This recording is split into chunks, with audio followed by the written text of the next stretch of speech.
Doctor Mohammad ইউনূসের যে দীর্ঘ অপরাধের তালিকা, একটা হচ্ছে হার্ম ট্র্যাজেডি, ভ্যাকসিন না এনে, নাম্বার 2 হাইয়েস্ট করাপশন।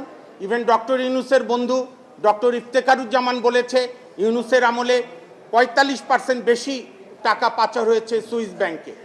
তৃতীয়ত হচ্ছে আমাদের সর্বোচ্চ আইন সংবিধান, সেই সংবিধানের আর্টিকেল 24-23-তে আছে জাতীয় সাংস্কৃতিক ঐতিহ্য রাষ্ট্র রক্ষা করবে, ঐতিহাসিক স্মৃতিস্তম্ভ, জাতির হৃদস্পন্দন স্মৃতিস্তম্ভ রক্ষা করবে।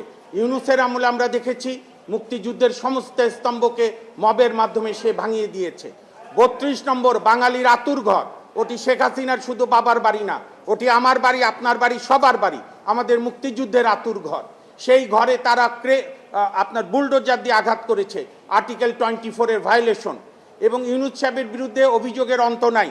আপনাদের কাছে দেওয়া হয়েছে মেহরবানি করে আমাদের প্যারাগ্রাফ 6-এর সিরিয়াল ধরে আমরা বলেছি ওনারা কি ওনার বিরুদ্ধে অভিযোগ, এবং আপনার সমস্ত বিতর্কিত লোককে নিয়োগ, নিজের ভাই ব্রাদার আত্মীয়তা, সবচেয়ে বড় যে পরিবেশটা উনি যে প্রতিষ্ঠান থেকে উনি নষ্ট করেছেন, যে রাজনৈতিক সরকার কোনো কারণে ব্যর্থ হলে বাংলাদেশের মানুষের একটা আস্থা ছিল যে কেয়ারটেকার বলেন, অন্তর্বর্তীকালীন বলেন কিংবা অস্থায়ী সরকার বলেন।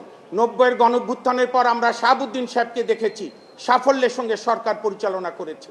পরবর্তীকালে 96 সালে দেখেছি জাস্টিস হাবিবুর রহমান শেলী সাহেব সরকার পরিচালনা করেছে। এইভাবে 2001 ইভেন 2008-এ কিন্তু ডক্টর মোহাম্মদ ইউনূস অন্য অনেক কিছু নষ্টের পাশাপাশি অ্যাডিনটেরিম বা তত্ত্বাবধায়ক বা অস্থায়ী সরকারের কনসেপ্ট নষ্ট করেছে। আমি শেষ করতে চাই শেষ ব্রিফিং দিয়ে, বাংলাদেশের যত সরকার প্রধান হয়েছে, জাতির জনক বঙ্গবন্ধু শেখ মুজিবুর রহমান, খন্দকার মোস্তাক আহমেদ, শহীদ রাষ্ট্রপতি জিয়াউর রহমান, পল্লীবন্ধু হোসেন মোহাম্মদ এরশাদ, দেশনেত্রী বেগম খালেদা জিয়া, বঙ্গবন্ধু কন্যা শেখ হাসিনা, সবার চিফ এক্সিকিউটিভরা যে ন্যূনতম ছোটোখাটো সুবিধা নিয়েছে সেইটা মাটির এইখানে পড়ে থাকবে। আর ইউনূস সাহেবের অবৈধ সুবিধায় আকাশ ছুঁয়ে যাবে, সেই কবিতার মতো নাদের আলীর ছাদ চূর্ণ করে আকাশে উড়ে যাবে। এই কারণে যেহেতু মাননীয় প্রধানমন্ত্রী, বাংলাদেশের সম্মানিত প্রধানমন্ত্রী জনাব তারেক রহমান জাতির উদ্দেশ্যে প্রথম ভাষণে বলেছেন, অসাধারণ কথা বলেছেন, যে দিন শেষে আইনের শাসনই হবে আমার সরকারের শেষ কথা।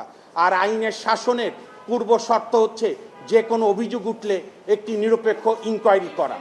আমরা সেই ইনকোয়ারি চাই, এবং ইনকোয়ারির সময় যেন ডক্টর মোহাম্মদ ইউনূস সাহেব দেশ ছেড়ে যেতে না পারে, কারণ তার পালানোর প্রবণতা আছে, অতীতে বহুবার পালিয়ে গেছে। আমরা আপনাদের মাধ্যমে জাতির কাছে জানাতে চাই, এই 7 দিনের মধ্যে ওনার ওপর রেস্ট্রিকশন ইম্পোজ না করলে আমাদের কাছে ইনস্ট্রাকশন, আমাদের সিনিয়র অ্যাডভোকেট মোহাম্মদ মহসিন রশিদ এবং ব্যারিস্টার এম আশরাফুল ইসলাম এই ড্রাফটটা চমৎকার করেছে। আমরা অলরেডি রেজিস্ট্রি জিপি করে দিয়েছি, কুরিয়ারও চলে গেছে। 7 দিনের মধ্যে যদি সরকার কোনো দৃশ্যমান পদক্ষেপ না নেয়, তাহলে আমাদের বাধ্য হব আমরা মহামান্য হাইকোর্ট ডিভিশনে রিট পিটিশন দায়ের করার জন্য।